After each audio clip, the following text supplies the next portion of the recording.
প্রিয় বন্ধুগণ, আশা করছি সকলে ভালো আছেন। আল্লাহ পবিত্র কোরআনে সূরাতুল ফুরকানে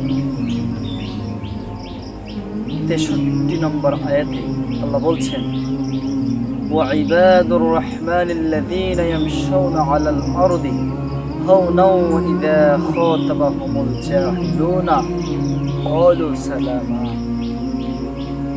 এরশাদ হচ্ছে, রহমানের আসল বান্দা হচ্ছে তারাই যারা পৃথিবীর বুকে নম্রভাবে চলাফেরা করে এবং মূর্খরা যখন তাদের সাথে কথা বলে তখন তাদেরকে বলে দেয় তোমাদের সালাম। রহমানের আসল বান্দা যদি আমরা হতে চাই, আমাদেরকে নম্রভাবে চলাফেরা করতে হবে।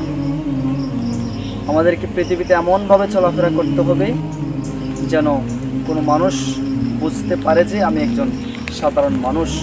কারণ আমরা যদি ইতিহাস পর্যালোচনা করে দেখি, এই পৃথিবীর মধ্যে যারা সফল হয়েছেন, সফলতার সর্বোচ্চ স্থানে আসীন হয়েছেন, সেই মহান ব্যক্তিদের দিকে যদি আমরা তাকাই, তাদের দিকে যদি আমরা দেখি, অবলোকন করি, তাহলে অবশ্যই দেখতে পাবো তারা বিনয়ের সাথে হাঁটতেন, তারা নম্রতার সাথে, ভদ্রতার সাথে হেঁটে বেড়াতেন।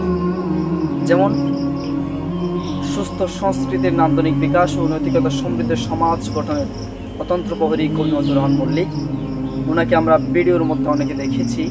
উনি খুব নম্র একজন মানুষ ছিলেন। এমনভাবে তিনি বসতেন, এমনভাবে তিনি কথা বলতেন, এমনভাবে তিনি ওনার ব্যক্তিগত জীবন ছিল, মানুষ বুঝতে পারতো মানে উনি একজন সাধারণ মানুষ।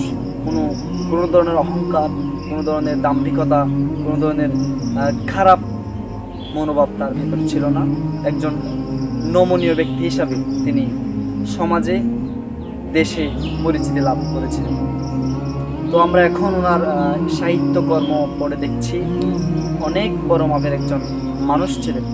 শুধু তাই নয়, আমরা যদি ইতিহাস আরও পর্যালোচনা করি তাহলে দেখতে পাবো পৃথিবীর বুকে যারা সবচেয়ে বড় বড় সফলতা অর্জন করেছেন, বড় বড় স্থানে আসীন হয়েছেন, তাদের প্রত্যেকেরই আচরণ ছিল নম্র। তারা প্রত্যেকেই ছিল শালীনতার সাথে তারা নিজেদেরকে পরিচালনা করত।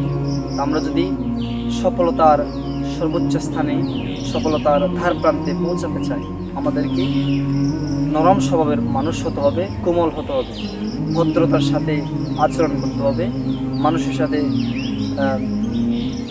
ভালোভাবে আচরণ করতে হবে, ভালো কথা বলতে হবে। তাহলে আমরা আল্লাহর নৈকট্যবাজন বান্দা হতে পারব।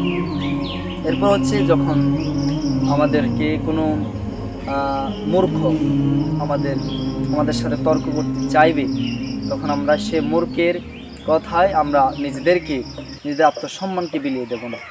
তখন আমরা তাদেরকে বলে দেব সালাম বলে চলে আসবো। এটা হচ্ছে আল্লাহর কোরআনের ভাষায়। আল্লাহ বলছেন, তোমরা মূর্খরা যখন তাদের সাথে দেখা করে কথা বলতে চায়, বেশি কথা বলে, তখন তারা তাদেরকে সালাম বলে দিয়ে চলে আসে। আল্লাহ আমাদেরকে এই বিষয়গুলোর প্রতি সর্বপ্রথম আমাকে এবং আপনাদের সবাইকে আমল করার তৌফিক দান করুক।